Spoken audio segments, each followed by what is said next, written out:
Assalamualaikum warahmatullahi wabarakatuh. Kami dari kelompok 14 ingin mempresentasikan tentang teori perdagangan internasional. Sebelum kami mempresentasikan, kami akan memperkenalkan diri terlebih dahulu.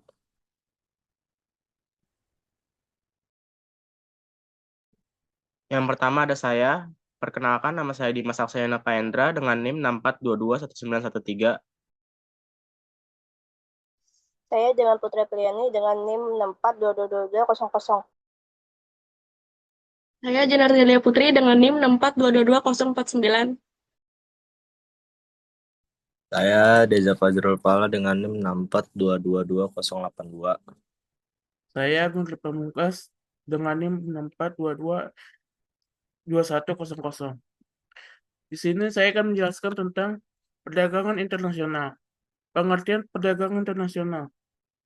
Perdagangan internasional adalah kegiatan pertukaran barang dan jasa antara kedua negara atau lebih berdasarkan kesepakatan bersama. Intinya adalah perdagangan yang melewati batas-batas wilayah suatu negara. Tujuan perdagangan internasional. Pertama, memperoleh barang yang tidak bisa diproduksi sendiri. Setiap negara memiliki kondisi geografis, iklim, dan sumber daya alam yang berbeda. Misalnya, Arab Saudi membutuhkan impor padi dari Thailand ataupun Vietnam karena kondisi alamnya tidak cocok untuk bertanam padi. Sebaliknya, Indonesia mengimpor gandum dari Kanada dan Australia karena tidak bisa menanam gandum dalam skala besar. Yang kedua, memenuhi kebutuhan dalam negeri. Suatu negara mungkin tidak mampu memproduksi semua kebutuhan sendiri, baik karena keterbatasan teknologi, kapasitas produksi, ataupun biaya. Dengan impor, kebutuhan dalam negeri dapat dipenuhi. Yang ketiga, memperluas pasar dan meningkatkan keuntungan. Perusahaan dapat menjual produk ke pasar internasional untuk meningkatkan volume penjualan dan keuntungan. Ini adalah salah satu motivasi utama ekspor. Selanjutnya, perdagangan internasional. Fokus utama ekonomi internasional adalah salah satunya adalah pada perdagangan internasional. Menurut para ahli membagi beberapa definisi perdagangan internasional. Yang pertama, perdagangan internasional adalah suatu proses globalisasi ekonomi yang terjadi dengan sistem pertukaran tukar menukar barang atau jasa melalui uang internasional yang didasari atas kehendak dan dari setiap individu yang berkaitan dengan secara sukarela tanpa adanya unsur keterpaksaan. Yang kedua, perdagangan internasional merupakan salah satu jenis perdagangan yang dilakukan oleh penduduk suatu negara dengan penduduk negara lainnya atas dasar kesepakatan bersama. Teori materialisme klasik. Perdagangan internasional. Pengertian. Materialisme klasik berpendapat bahwa suatu negara akan makmur jika nilai ekspor lebih besar daripada impor, sehingga negara memperoleh surplus perdagangan dan menimbun emas serta perak dari luar negeri. Ciri-ciri. 1. Logam mulia. Logam mulia diperoleh dari surplus ekspor dari impor. X lebih besar dari M. 2.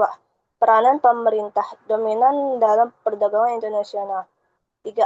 Logam mulia banyak digunakan untuk membiayai armada perang guna, memperluas perdagangan luar negeri.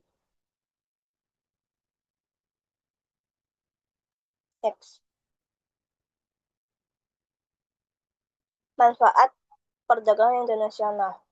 1. Memperluas pasar dan meningkatkan pendapatan negara.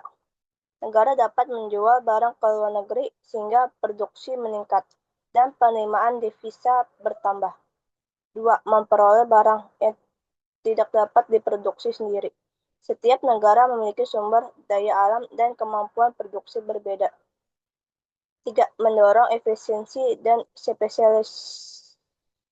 Negara akan fokus memproduksi barang yang memiliki keunggulan komparatif lebih efisien atau murah dibanding negara lain.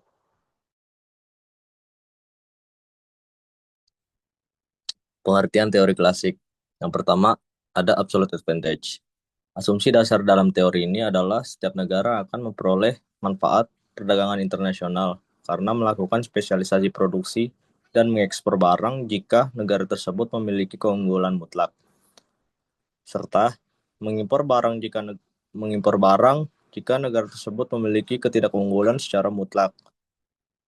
Yang kedua, ada comparative advantage. Teori keunggulan komparatif atau comparative advantage disampaikan oleh David Ricardo. Terbagi menjadi dua bagian, yaitu yang pertama ada cost comparative advantage atau labor efficiency. Asumsi pada teori ini adalah A, nilai atau harga suatu produk ditentukan oleh jumlah waktu atau jam kerja yang diperlukan untuk memproduksinya. Yang B, suatu negara akan memperoleh manfaat dari perdagangan internasional jika melakukan spesialisasi produksi dan mengekspor barang di mana negara tersebut dapat berproduksi relatif efisien. Yang kedua ada production comparative advantage atau labor productivity. Asumsi pada teori ini yaitu suatu negara akan memperoleh manfaat dari perdagangan internasional jika melakukan spesialisasi produksi dan mengekspor barang di mana negara tersebut dapat berproduksi relatif produktif. Pengertian teori modern atau teori HO. Teori modern, khususnya teori HO, Hesker-Ohlin, adalah teori perdagangan internasional yang menjelaskan bahwa perdagangan terjadi karena perbedaan jumlah atau proporsi faktor produksi, seperti tenaga kerja, modal, dan sumber daya alam, yang dimiliki oleh masing-masing negara. Teori HO menyatakan bahwa negara akan mengekspor barang yang membutuhkan faktor produksi yang relatif berlimpah di negaranya, dan mengimpor barang yang membutuhkan faktor produksi yang relatif langka. Selanjutnya ada teori keunggulan komparatif. Menurut Ricardo, suatu negara akan memperoleh keuntungan dari perdagangan internasional apabila mengkhususkan diri dalam memproduksi barang yang memiliki biaya peluang relatif lebih rendah dibandingkan dengan negara lain. Yang pertama ada asumsi competitive advantage. Yang pertama ada persaingan terjadi dalam pasar global. 2. Produktivitas dan inovasi menjadi sumber utama keunggulan. Ketiga, setiap negara atau perusahaan memiliki sumber daya dan kemampuan yang berbeda. Selanjutnya ada strategi competitive advantage. Yang pertama ada strategi cost leadership. Strategi ini berfokus pada upaya perusahaan untuk menjadi produsen dengan biaya terendah di industrinya. Tujuannya agar perusahaan ini dapat menawarkan harga lebih murah dibandingkan pesaing dan tetap memperoleh keuntungan. Yang kedua ada strategi differentiation. Strategi ini menekankan pada penciptaan produk atau layanan yang unik dan berbeda dari pesaing.